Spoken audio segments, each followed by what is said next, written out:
Welcome. I am John Cullen. This is the John Cullen Podcast. We're going to take a closer look today at one of the videos that we published a few months back called Those Are Jets, Not Helicopters. And the reason we're going to do that is this video gets into detail about exactly what is in the sky the night of October 1st, 2017. So this podcast will be sort of a director's commentary. This video, These Are Jet Aircraft, Not Helicopters, takes a really close look at what aircraft are in the sky.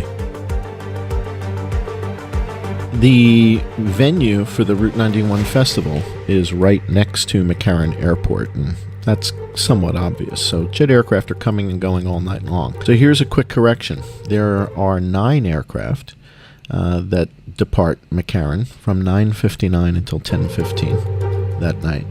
And these are those aircraft. One of them is missing, which is Virgin.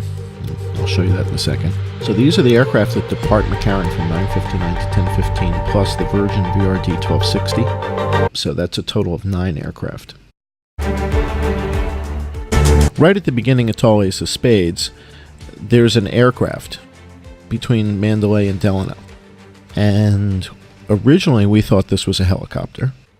Listen to the first 9 seconds. Listen to what you're hearing in the background. Originally, we thought we were hearing the sound of gunfire, and that this was the gunfire inside the hotel towards Campos or Shuck. Turns out that's not the case. It was 10 beats per second. So we thought we were hearing 10 round per second gunfire, but it turns out this is not gunfire.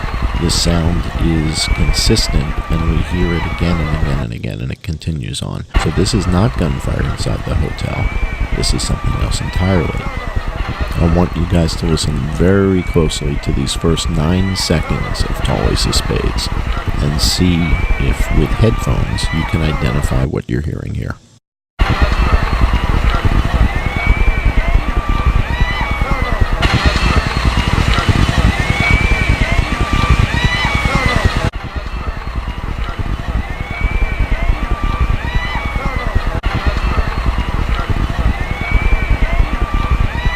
We do know that Frontier, FFT 1122 departed.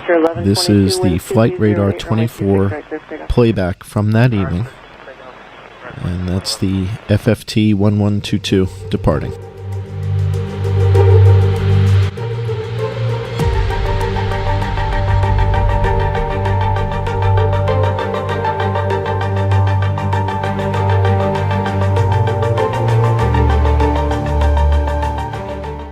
See some more lights flashing in between Mandalay and Delano. So the question is, what is that we're hearing in the first 9 seconds? And is that FFT 1122? I'm going to jump ahead 22 seconds and show you something rather remarkable. But this is the evidence that you're not going to see elsewhere, which is the aircraft heading back eastward in that same slot between the 2 hotels.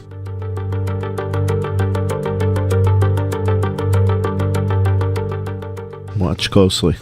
The original footage here, this is Tall Ace of Spades, first shots, rare.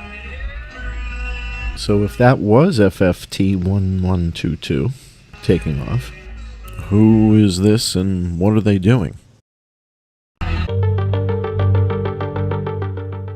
Obviously, this is another aircraft. This is not the jet we saw departing 27 seconds ago. Can't be.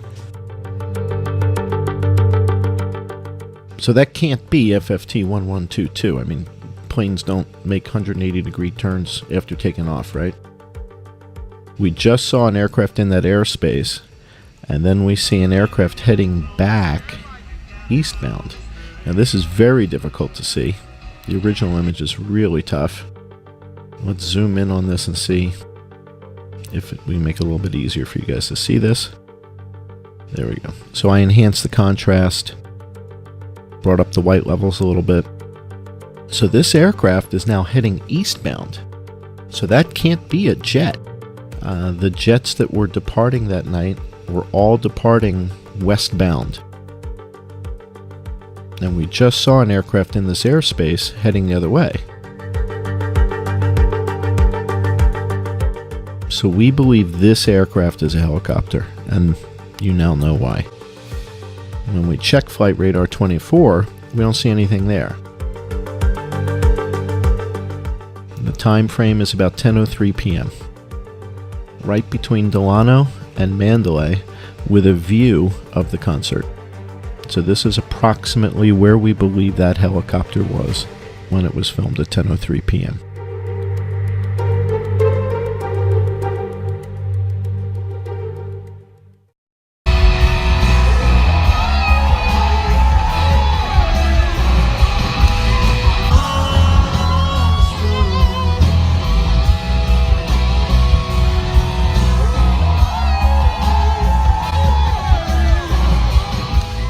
So we believe that was the first shot fired.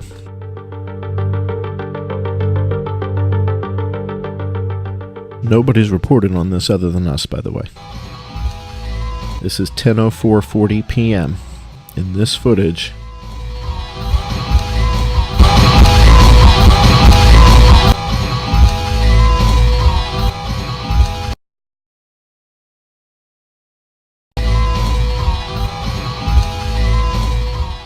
Now, this evidence is not conclusive. This is simply something that shouldn't be there. There's no explanation for it. But it's certainly earlier than any other shot that's been reported before. This is before 10:05. This is 10:04:40. That places the helicopter in this airspace. What I did was position the camera between Luxor and Delano. So this is approximately the view they have from the helicopter when that shot takes place. So then we see this aircraft. We thought it was a helicopter in the first videos that we did back in October 2017. We now realize this is Frontier FFT 1116. So this is a jet taking off, and in our first videos this was what we call a false positive. We identified it as a helicopter, but it wasn't, it was a jet.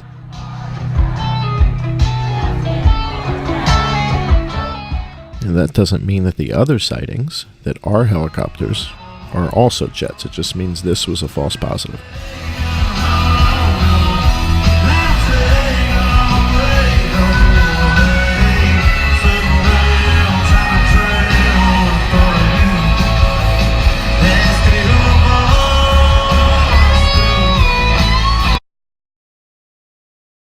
So we now see it continuing on its trajectory. It's visible between the two hotels. 6 seconds later, the shots are going to ring out.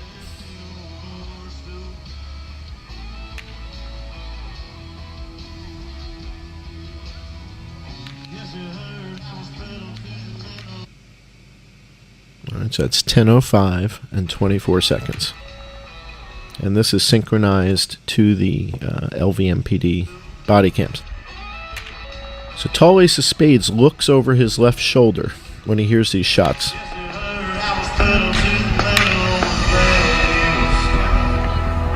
Now, as the song ends, listen very carefully in between the songs and listen to what you hear in the background.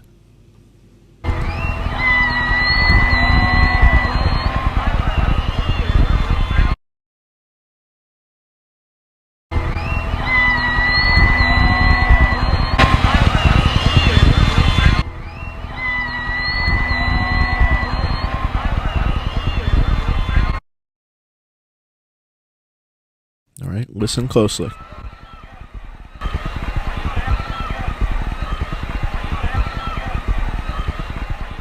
And we see this aircraft. Why did Tall Ace of Spades turn and look over his left shoulder, do a double take? Why is the sound of these three shots only clear on his recording? The recordings that were made on the other side of the venue closer to Mandalay We barely hear these 3 shots, and I don't understand why that is. Unless, of course, the audio difference between Tall Ace of Spades and the Tonelli footage, which was recorded on the other side of the venue much closer to Mandalay Bay and the Luxor, is dramatic. The Tonelli footage picks up the automatic gunfire. The first, I think it's 5 or 6 rounds that are fired that are automatic. The 3 rounds that we hear fired from Tall Ace of Spades, which sound like a high-powered rifle, are not quite that audible on the Tonelli footage. And the automatic rifle fire that we hear so clearly on the Tonelli footage is barely audible on the Tall Ace of Spades. The only way to explain that is if the gunfire is coming from 2 different locations. It wouldn't make any sense otherwise. If all this gunfire was coming from 30-135, it would be equally easy to hear or difficult to hear all of the gunfire. We have these 3 distinct high-powered rifle shots, and then we have automatic weapon fire. We highlighted this in one of our videos called 2 Guns, 2 Shooters, something like that, well over a year ago. I'll play you guys a clip from that right now just to show you the point. This is the Tonelli footage.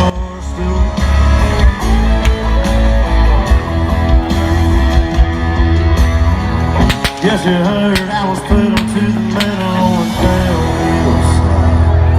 The point of juxtaposing the Tonelli footage on top of the Tall Ace of Spades is we're hearing something completely different on the other side of the venue than we are on the Tall Ace of Spades microphone.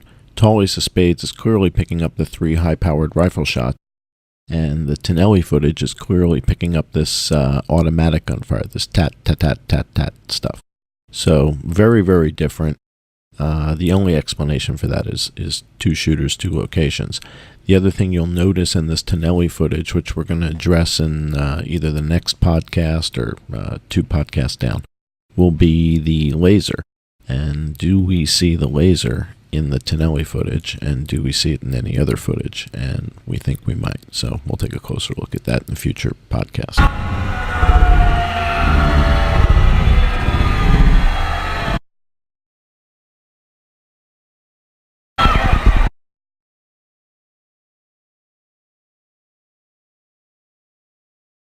So clearly this is an aircraft, but we just saw FFT 1116 departing, so this can't be that aircraft.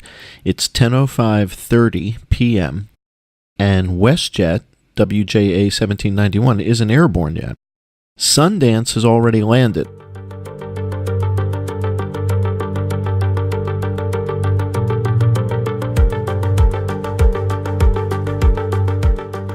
So this is another important aspect. When Sundance went on their tour just before 10 o'clock, there were only 2 helicopters, and we see both of them returning from the tour on flight radar.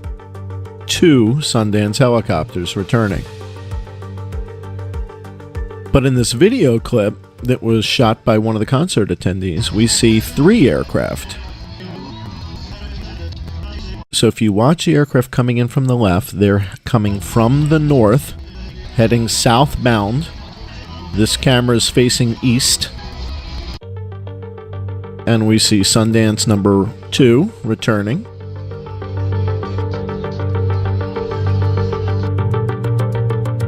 But then we have a 3rd aircraft. So on the video footage we see 3, but on flight radar we see 2. Why the discrepancy? So along the west side of the runway, you see 1 Sundance returning now heading south. Here comes the 2nd Sundance coming in, turning towards their base, but we don't see the 3rd aircraft.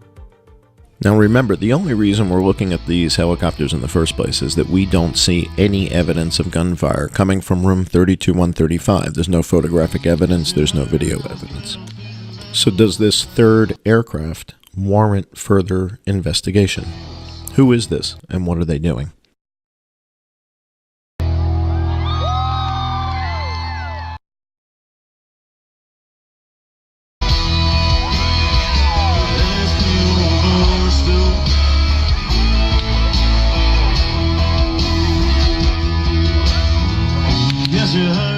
If we go to the map and we look at where is this dot of light, where do we see this aircraft? It's effectively right above the tanks. And when we did the distance ranging of the cracked thump, we found that that's the radius that it would need to be for the, where was that shot coming from based on the cracked thump delay. And this is that radius. So it's very possible the first shots were coming from that aircraft. We hear the ululation only on this recording. We don't hear it on anybody else's recording, and that's a bit curious. Why don't we hear that elsewhere? It must be that the ululation came from somewhat close to Tall Ace of Spades.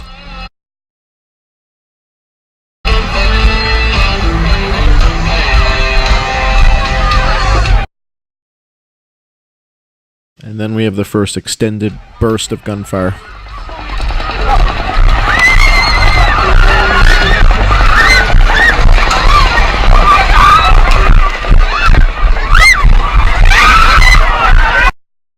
The next aircraft to depart is WestJet WJA 1791. It departs at 10:06, and we're going to see that aircraft on a police officer's body cam in 60 seconds. So that begs the question, what's this that we're seeing here? So either this is WestJet WJA 1791, or the aircraft we see 60 seconds later is, but they both can't be the same departing flight. Right now it is 10:06 p.m. in this video. Stay down. Stay down. Everybody stay down. And then in this police officer's body cam, we're going to corroborate this aircraft sighting.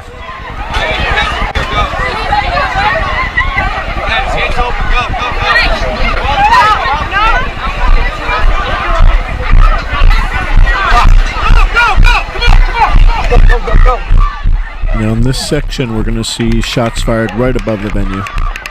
These helicopters are north of the venue, near the Tropicana. This would explain the spent casings that were witnessed by Joe Napoli and the other woman that we featured in a video that Eddie Schmitz interviewed. This would explain that we've got helicopters north of the venue here firing on the crowd. So there's no explanation. These aircraft are not on flight radar. There's no explanation for that. So there's nothing on flight radar. Nothing in this airspace on flight radar at this moment. No gunfire coming from 32-135. So who are these aircraft? Where would these helicopters be? In what airspace? Right about here. Firing down on the crowd as they're running away. So as people are escaping, they're being fired on. Now it's 10:07 p.m. Gotta be, right? Yeah.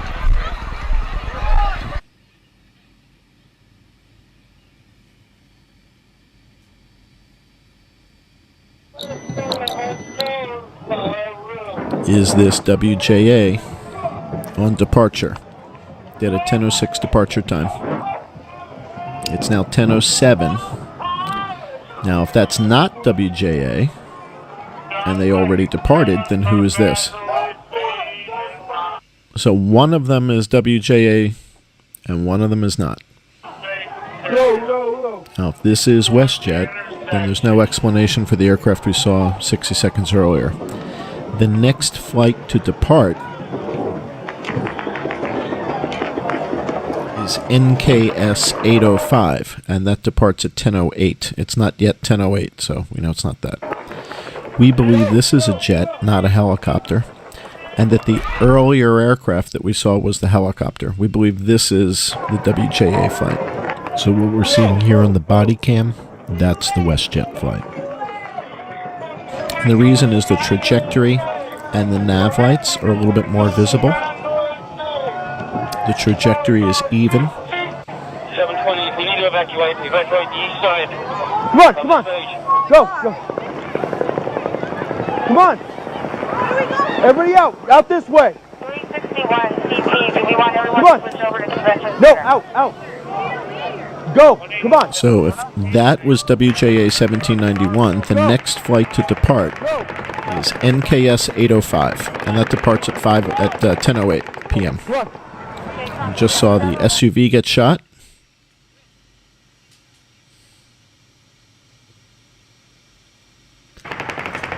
question is, where was the SUV shot from? And just moments earlier, we saw the helicopters north of the venue firing down on the crowd. There's a wall to the left here between the sidewalk and the venue that's, meter and a half high. So in order to hit the SUV down low, the shooter would need to be up high. So this is consistent with the shooters being in helicopters and the helicopters being over the crowd.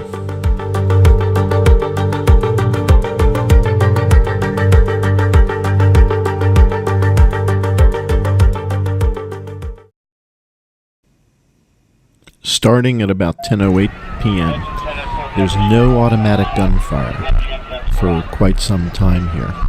We synchronized the Tall Ace of Spades footage with one of the body cams that was inside one of the patrol cars heading towards the scene so that we could put the timestamp on there and you would see what was happening. It turns out that this particular body cam footage is going to be rather pivotal in another minute. But right now at 10:08, no automatic gunfire. All right, go, go, go.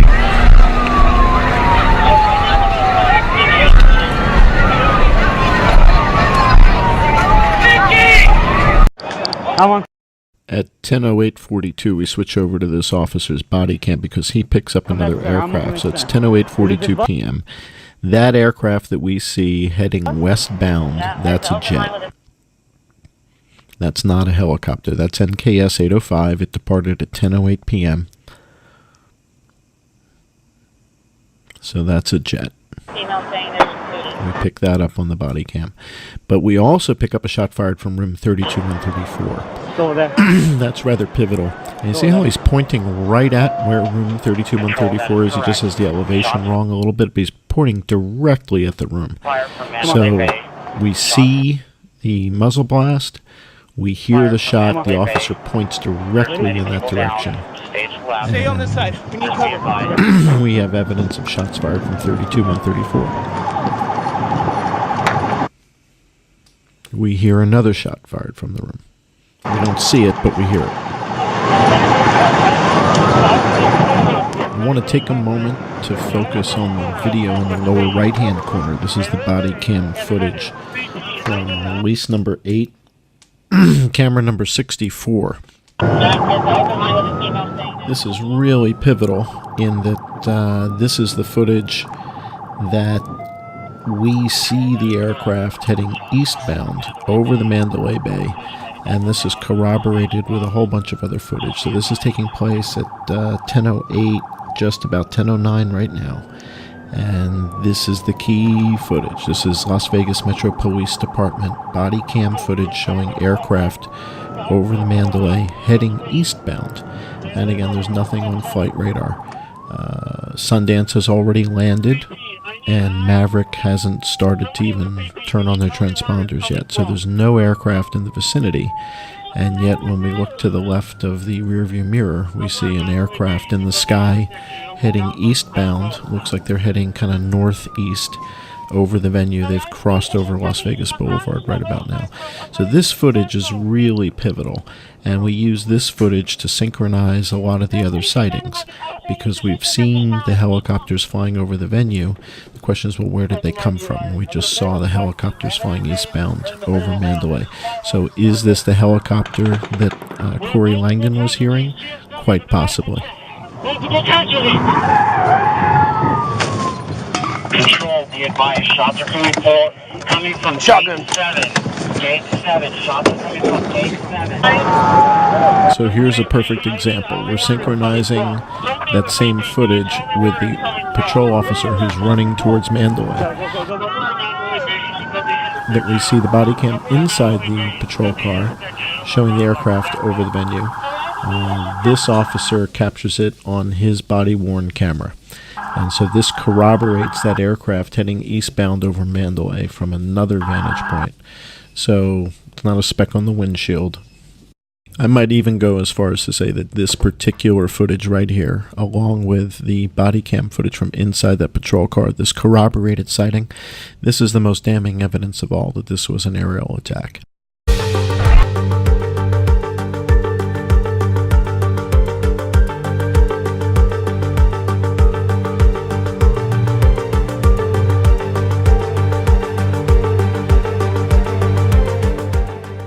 Hunter UK, formerly known as UFO Hunter UK, asked me if I could create a 3D map and show where these aircraft were in space at the times that we sight them. So, using Google Earth and these particular sightings from the Tall Ace of Spades video, I went back into Google Earth and said, okay, approximately if we were there, let's put the camera there in Google Earth and see what the view appears to be.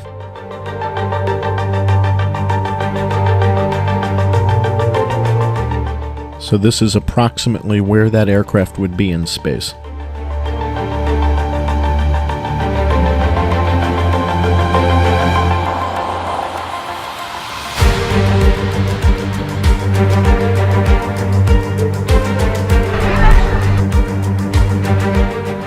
This sighting is a little bit more difficult to see, but lower in altitude.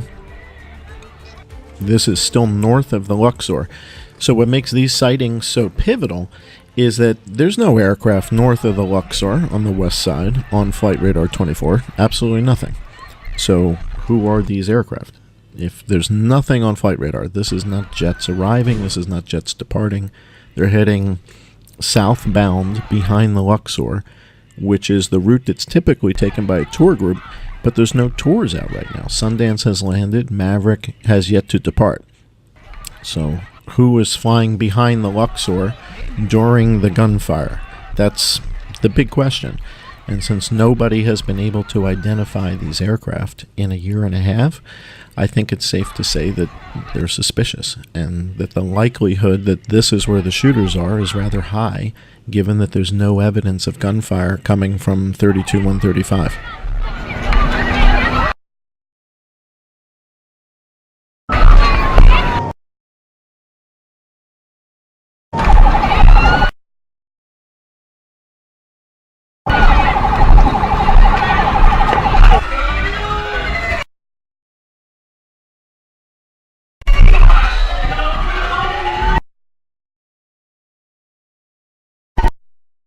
So we see now two aircraft between Delano and Mandalay Bay.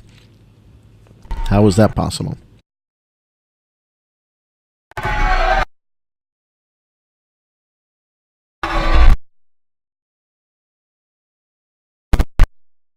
That's two. So two aircraft between the two buildings. Even if one of them is a jet taking off, what's the other one? It's unidentified. For a year and a half. Nobody can pinpoint it. And now we see the aircraft heading up and above the Mandalay Bay. This is the one that was spotted from the police body cam inside the cruiser and from the cop running southbound on Las Vegas Boulevard.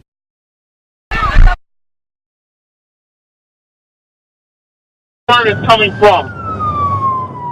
The aircraft is heading eastbound right now, about to cross over Las Vegas Boulevard.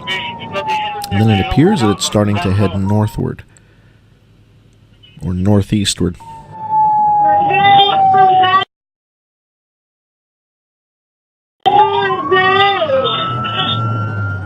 And finally, I want you to listen very carefully.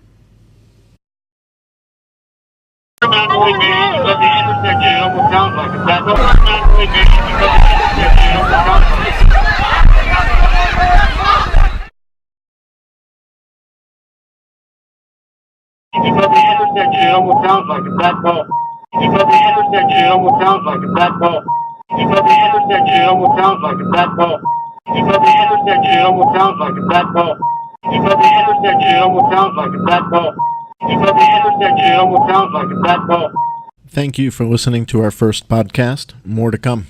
Stay tuned.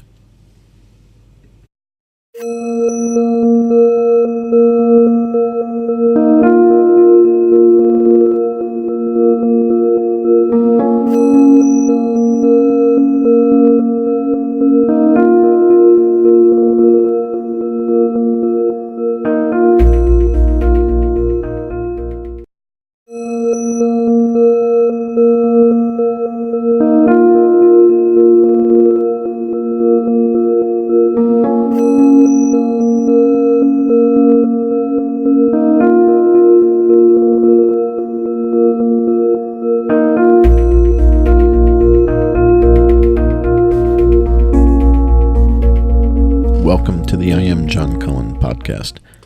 In this episode, I want to take a closer look at deductive reasoning, because that's how most investigations begin, is with a premise.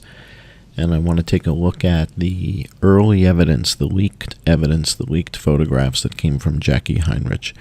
And what was it about those photographs? We took a look at those photographs and decided immediately to ignore them. Not to pay attention to room 32-135 and the crime scene that was presented in those leaked photographs, and rather to focus on the crime scene outdoors where people were being shot.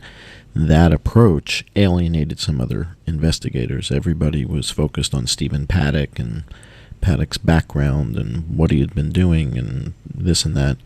And I was completely disinterested in Stephen Paddock. I was interested in what was going on outdoors where people were being shot, and that's where we focused our investigation. That ended up bearing fruit and made other investigators, I guess, look a little bit silly or off the target or whatever you want to call it. So let's take a closer look at deductive reasoning and where it works, where it doesn't.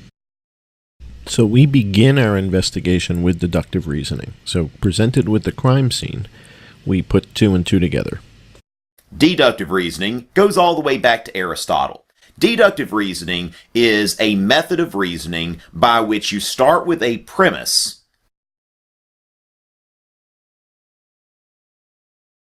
and you go to another premise, and these premises lead you to a conclusion, all right? And if you've done this right and logically and all that, then you have arrived at something that is certain. A certain conclusion, meaning not just a certain conclusion, but a conclusion that we can be certain of.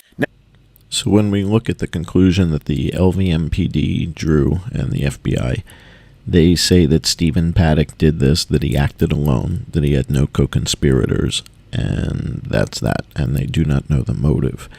So the question is that conclusion that they've come to, is that definitive? And do we see evidence that tells us that, this is a certain conclusion? There's no question that nobody else did this. There's not a shadow of a doubt.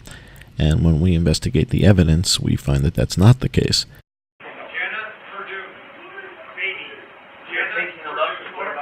Have a broken window. No, there's several rooms in here, baby. You remember, one window, right over to the right for you. Right where that curtain is, right by the door. Okay, stand by. We've got curtains open on a window that's not broken. It's us. Corey, it's us. It is us. We have the order. I'm up here. Go ahead, Todd.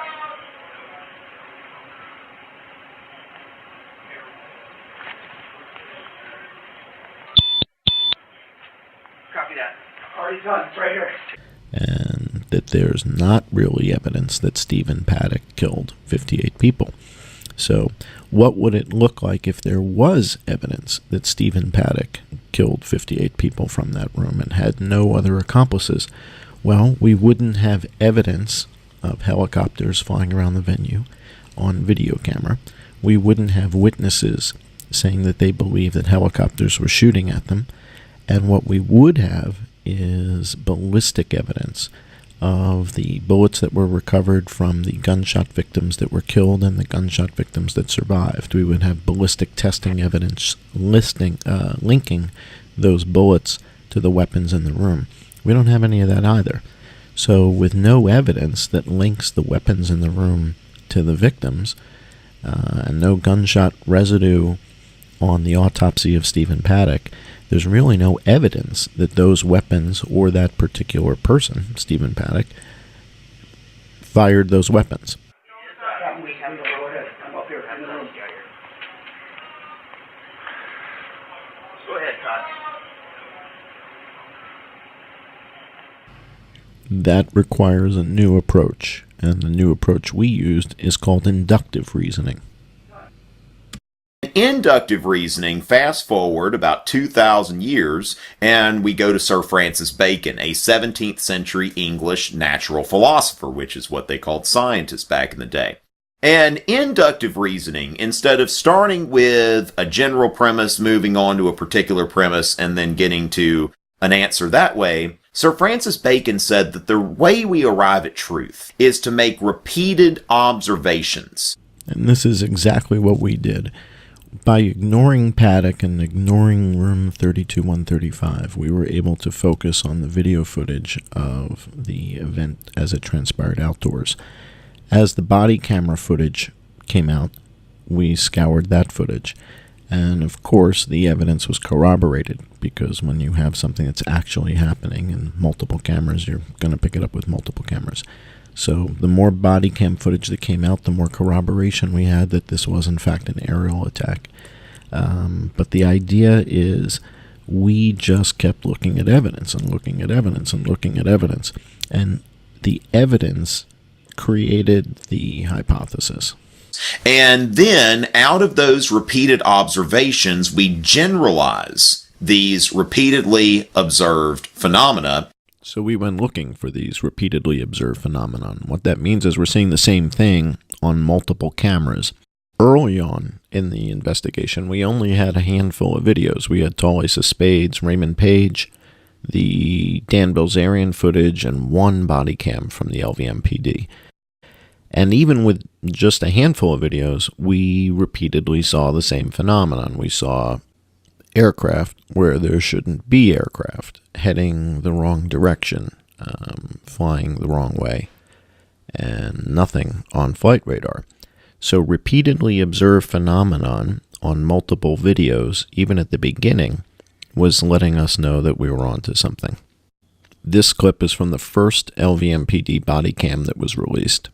So this aircraft we see on this police body cam heading over the corner of Mandalay Bay, and no commercial traffic either departing or arriving at McCarran is heading in this direction. All the air traffic is heading westbound, not eastbound. This aircraft is heading the wrong way. We know that Sundance has landed already, and we know that Maverick has yet to take off. The police haven't arrived. So who is this, and what are they doing? We took the footage that was available, the Tall Ace of Spades, Dan Bilzerian, Raymond Page, and we synchronized them. And this allowed us to see, again, the same phenomenon on multiple videos. But then something remarkable happened. The Las Vegas Metro Police Department started releasing more body cams. And the more body cams they released, the more we were able to corroborate what we were saying. This repeatedly observed phenomenon was now visible on multiple body cams. And out of those repeated observations, we generalize these repeatedly observed phenomena into a probable conclusion. So by definition, this is repeatedly observed phenomenon. We're seeing the same aircraft in the same location on multiple body cams that are official. This is official LVMPD evidence. Somewhere in Mandalay Bay, it's at the intersection. It almost sounds like it's that close. So if we only saw this aircraft on one body cam, it would be an anomaly. But we see this aircraft on multiple body cams at the same moment. We see it on LVMPD body cams, and we're also going to see it on the Tall Ace of Spades footage. So this is a repeatedly observed phenomenon.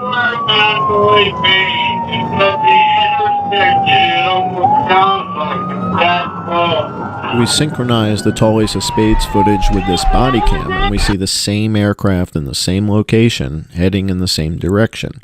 And these are synchronized. So this is repeatedly observed phenomenon.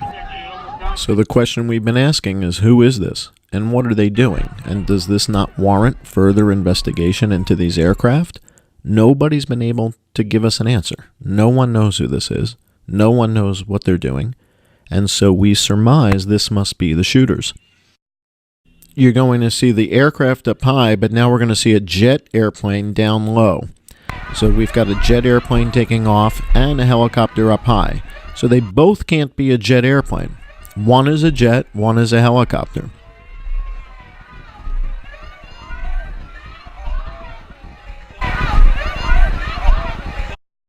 So why is this relevant? Why is this important?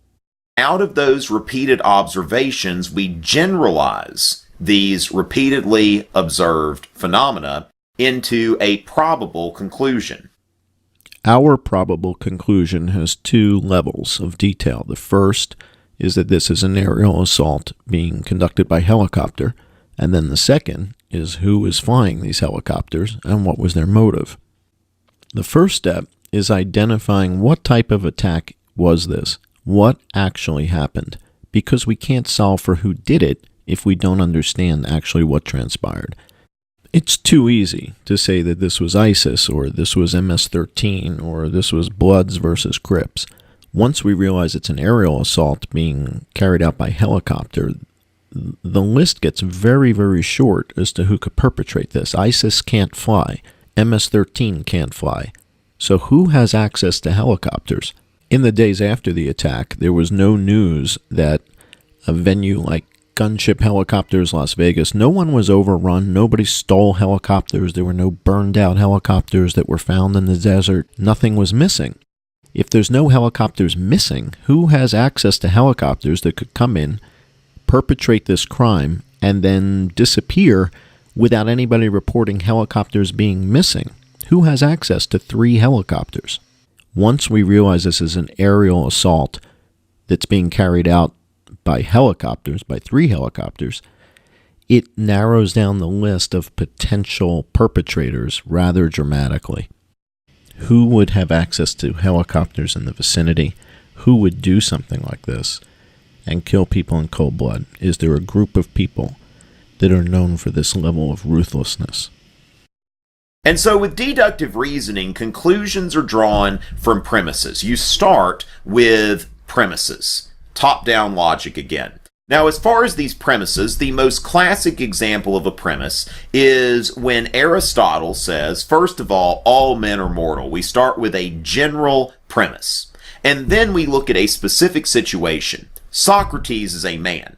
Therefore, Socrates is mortal. Going from general to specific. So if we go general to specific using Paddock, Paddock is dead on the floor. There's guns and ammo everywhere. Paddock is the shooter, right? That would be your conclusion. So as far as inductive reasoning, we draw conclusions from observations. So we start with observations. This is what we call in science and philosophy empiricism, which is a big deal during the scientific revolution and the Enlightenment. And this is really about connecting the dots. And the more data we have, the greater the probability of the conclusion being true. So before we had the body cam footage, we were working primarily off of the tall ace of spades footage and the Raymond Page footage and the Corey Langdon footage from the taxi cab. Those were really the 3 pivotal pieces of footage, and then we had the Dan Bilzerian footage. All these different clips start to corroborate. We see the aircraft behind the Luxor. We see the aircraft heading east, then northeast, over Las Vegas Boulevard, coming from behind the Mandalay. And it becomes more and more corroborated. So we have more dots. We're connecting more dots. Example, if we were to look at these 3 dots, what do you see? Dramatic pause. Did you see a triangle? Well, it could be a triangle, but then again, it could also be a circle. See? 3 points on a circle, 3 points on a triangle. Don't you feel stupid now if you saw the triangle? Well, actually, the thing is, though, we don't know what it is. It could be a triangle.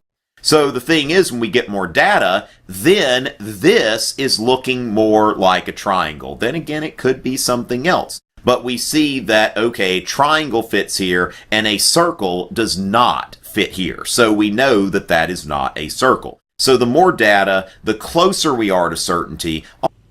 And again, that's really the key point, the closer we are to certainty. So with all these body cam releases that we've had, now we see these aircraft on multiple body cams from multiple angles. It's been corroborated, and the LVMPD and the FBI have swept this under the rug, and the public believes that Stephen Paddock acted alone. And the truth is that it's quite possible that Stephen Paddock didn't shoot anybody.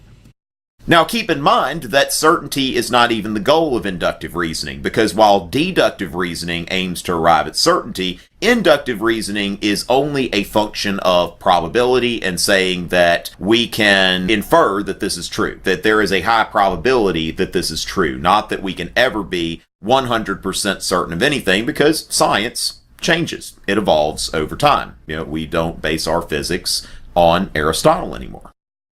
So this diagram is key.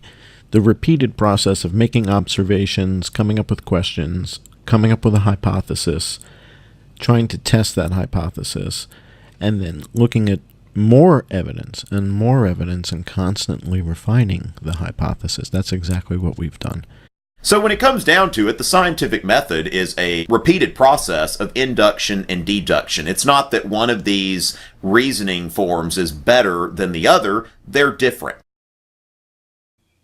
Thank you for watching and listening to this podcast, and thank you for your patronage here at patreon.com. I am John Cullen.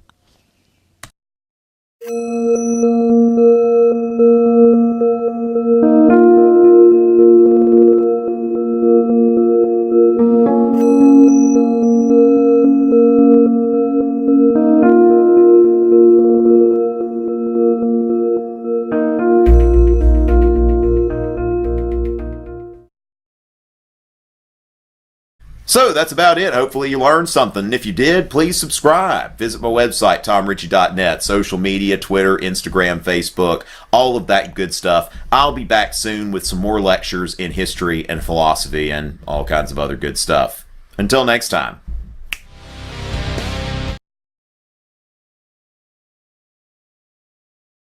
The same type of operation that we saw during 9/11. We're seeing some anomalies in the flight data, in the radar data. We also know that there was at least some kind of preparedness drill going on at the hospital over there. And I have not totally confirmed that there was a drill going on at the Route 91 Harvest Music Festival. Multiple shooters, multiple locations. Absolutely. And what we're looking at now is all the flight records. We're looking at communications that the local airport tower had, where they literally said that there was shooters, plural, on the runway, on the airport property, that they were trying to round up. These flight records are really interesting. If you can scroll down, if you can look at all these videos, if you people out there looking into these videos, you're noticing things, you're seeing things. If you really take a look at these flight records, they're really revealing. Between 9:40 and 9:41 p.m. that night, October 1st, 3 Airbus EC-130 helicopters, they're owned by Mustang Leasing LLC. Now, I'm not saying anyone's involved in anything. I'm just reporting on what happened. They took off from their location at 6075 South Las Vegas Boulevard, which is also a Maverick Helicopters location. Mustang Helicopters, Mustang Leasing, Maverick Helicopters, Maverick Aviation Group, they're all connected. This company owns about 47 of these EcoStar E-130 aircraft. About 20 of them are in Vegas. They run tours around. So it's important. These helicopters took off at 9:40. They headed north. They looped around. There was a group of 3 of them. They cost $3.2 million each. They employ quiet technology on their tail rotor. Just saying. They coincidentally, they came into a hover just over by the Mandalay about 9:50 p.m. Okay, that's 15 minutes before the shooting. Now, where they went into a hover at is exactly, if you were at the Route 91 venue and you were looking over toward the Mandalay Bay, toward the Delano Towers, and you were looking in between those towers, you would see these helicopters literally came to a hover at 10 till the hour, right in that sliver, and then their transponders went dark. Now, coincidentally, the shooting, I've checked into this. I've I've grabbed video. I mean, I have over 400 hours, maybe near 500 hours into this shooting investigation. Yeah, everyone's turning up dead now. It's very suspicious. But where these helicopters stopped, these 3 helicopters stopped in this very key airspace area. They actually hovered right over the roof of part of the Mandalay, over by the aquarium. There's this little oval-shaped roof section that they were hovering over. Now, their transponders went dark. Now, the shooting did start at 10:05 p.m., like they said. Listen now, these helicopters went dark. I think that they may have stayed there in a hover through the duration of the shooting. There's actually, you can see this on video, and I can show you guys where you can find this. And people are having trouble getting anything out of this helicopter company and this and that. Now, the FAA and the company that logs the flight data says they have no explanation for this next aircraft that I'm going to tell you about. So those 3 aircraft went dark. Now, at 10:22, an airliner masking itself as Southwest Airlines Flight 4119. We know this is actually a helicopter masking itself as an airliner. That's not suspicious. This radar blip appeared just south of the Mandalay at 10:22 p.m. Well, it could be that they basically want to create all of these incidents, this panic, so that ultimately they can take us to the next level. This is a next level thing that they've basically created. It's like the next level 9/11. And I've talked to people. I've talked to some drivers in Vegas. One came forward and said he knows for a fact that the FBI made 30 reservations at Blue Green Club 36, which is over by the Mandalay, on the Thursday prior to the shooting. The same amount of people also came in after the shooting on that Tuesday. So it looks like it could have been. And more often than not, we see the FBI always in on these things where, they're supposedly tracking these criminals, but somehow they let something happen. They don't ever stop. I found some of these anomalies in the Vegas shooting right during those same minutes. There's some very suspicious activity in these flight records. And, I almost didn't want to believe it. I had to go and check them 10, 20 times because it's the same footprint every time. There's too many elements. There's too much to it. And there was too much going on at once that made it really a bizarre event. Well, yeah, we know they're all into all sorts of rituals, the occult. People have found some interesting symbolism on the Route 91 Harvest Music Festival website ahead of time. So people running around saying, "Get out of here, you're dead in 45 minutes." That's been confirmed. Yeah. The feds took hundreds and hundreds of cell phones and deleted what was on them. Not to mention, why would you want evidence to find out who did it? Well, not to mention, there's a bunch of high-profile crimes going on in Vegas right now. There was a Point Break style robbery. They're going in and robbing these cell phone stores for some reason. And there's also a bunch of other high profile gun robberies, gun stores that have been robbed lately as well. And it's looking like either something's going on with some cells or something, but I don't know exactly. Okay, so from all of my research, it really looks like the shooting actually started at 10:05. I was questioning that at first, but I've matched up planes with planes in the background of videos.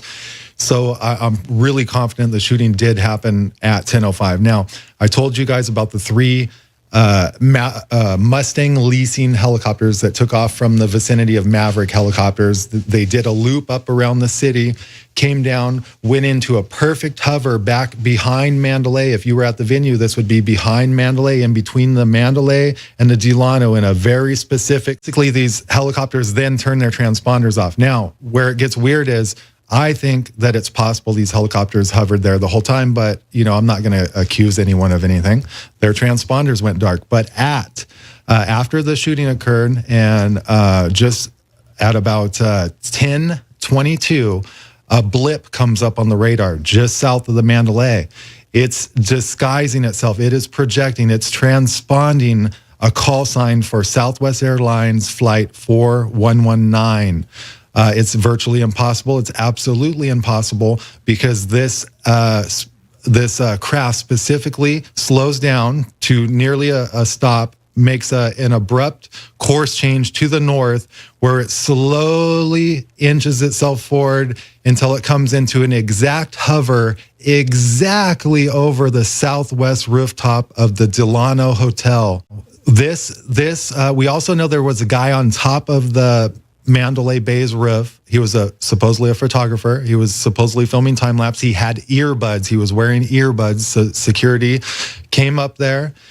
They told him, hey, he needs to get off the roof. There's been a shooting. Now this is more around the time of the shooting, and which is very suspicious. But this guy could have acted as a spotter because that craft that literally hovered exactly over the rooftop of the Delano. There's an image in there. You guys might be able to show the Delano imagery where there's that arrow pointing to the corner. But this craft hovered for 1 minute exactly. I mean, this flight radar, when you zoom in, it tracks things to the foot. This thing was hovering at the exact place you would make an extraction from the Delano rooftop, which is connected to the Mandalay Bay through a series of halls and corridors, which there was gunshots fired in those halls and corridors. I have confirmed that. So this aircraft, for 1 minute, it is hovering over that exact section of the rooftop in a tight hover. They tried to mask it, but it didn't work. So they mask themselves as an airline. Now what happens is that transponder goes dark. That craft then heads to the west. I know this. I'm assuming this because it's already facing to the west. Now, as it's heading to the west, just before that, 10 minutes prior, to that, another group of Mustang leasing helicopters, a group of 7, loop up to the north of the city. They take off from their property, which is by the airport. They go up north of the city, and they get redirected around the shooting to the west a little more, which is where I would assume this craft that actually went dark at that point merged into that line of 7, now making 8 helicopters, where they then returned to base back over by Maverick. This police helicopter came down, and it missed that craft that possibly made an extraction off the top of the Delano. It missed it by 3 minutes. Now, this police helicopter comes down at 10:40. Now we're talking after the shooting. We're talking, so this thing lands in the Harley Davidson parking lot. Now this Harley Davidson parking lot literally shares a parking lot with Maverick helicopters. I have video footage with a timestamp of armed mercenaries, literally with light machine guns, M249 saws, loading up. There's a 15-second clip of video, and basically they loaded up into this police helicopter, militarized elements. This is at 10:40 now. But this helicopter goes up at that exact moment. It heads up toward the New York, and all of that, and it ends up there at around 11:16, which coincidentally in that time frame, 11:16 to 11:18 p.m. is when they start reporting bullets coming through glass at the Bellagio. And that this police helicopter loads up mercenaries armed with M249 saw weapons into their helicopter, and they're doing this in the Mustang Leasing LLC Maverick Helicopters parking lot, where 3 of these helicopters had already hovered over the roof of the Mandalay right before the shooting.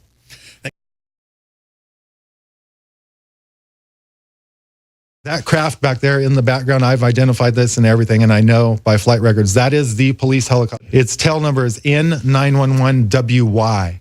These mercenaries are loading up. This is at 10:40 p.m., where they then fly around the city a little bit, but then they head up to the vicinity of the New York area over there.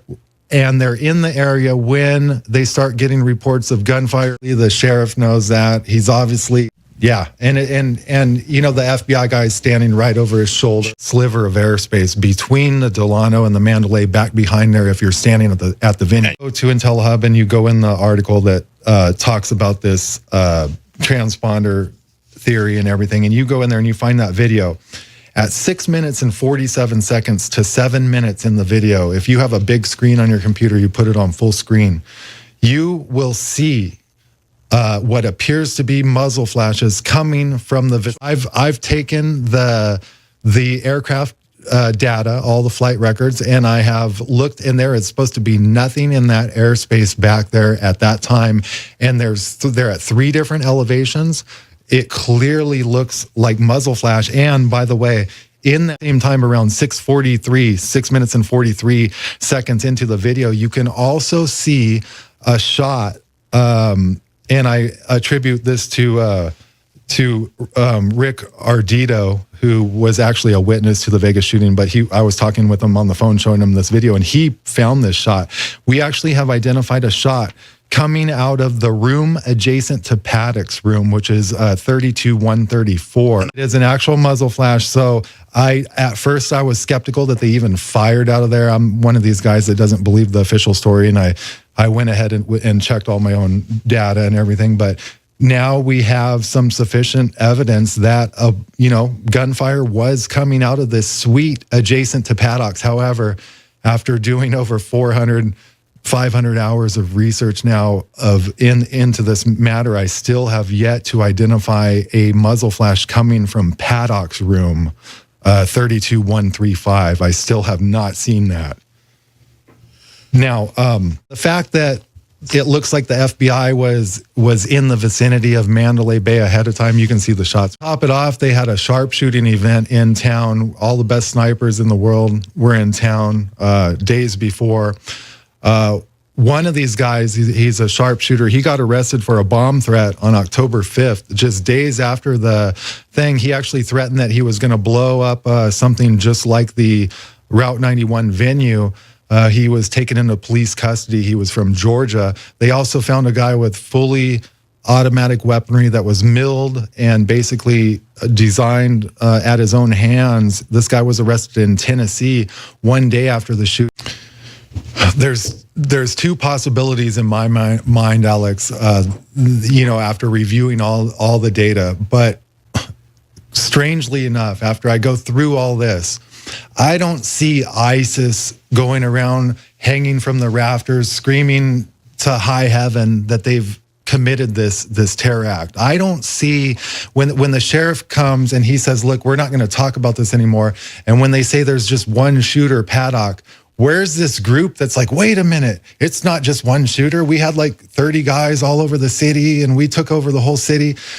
Look, after you review this for a long time, you realize that this element that did this was a high-profile, paramilitarized criminal element that possibly capitalized on a capstone event or the knowledge of some type of capstone event or drill that was going on, or they possibly took that hot. But it doesn't necessarily mean that that's an element within the government. They just might have knowledge of how the government operates. They might be connected, they might be within it, but it almost feels to me like a criminal element. Yeah, you want my best guess. I think that there was an incursion into the Mandalay. I think they put 2 snipers on the roof.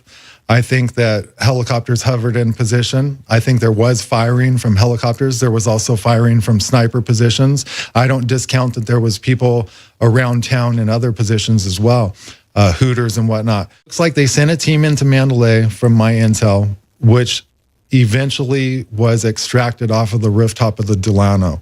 Now, yeah, you could go and you could shoot up this venue and you could get extracted, but something makes me feel like there's some Ocean's 11 action going on here. It's a little... There's a little more to it. These elements probably did have really good knowledge of how the SWAT teams were going to operate. They dispatched. He could have even been on the planning phase of it. He could know some of these 30 strike teams that night in Vegas. Literally, they showed up at pretty much every casino. If you were going to do a hit on a casino, and I'm just throwing this out there.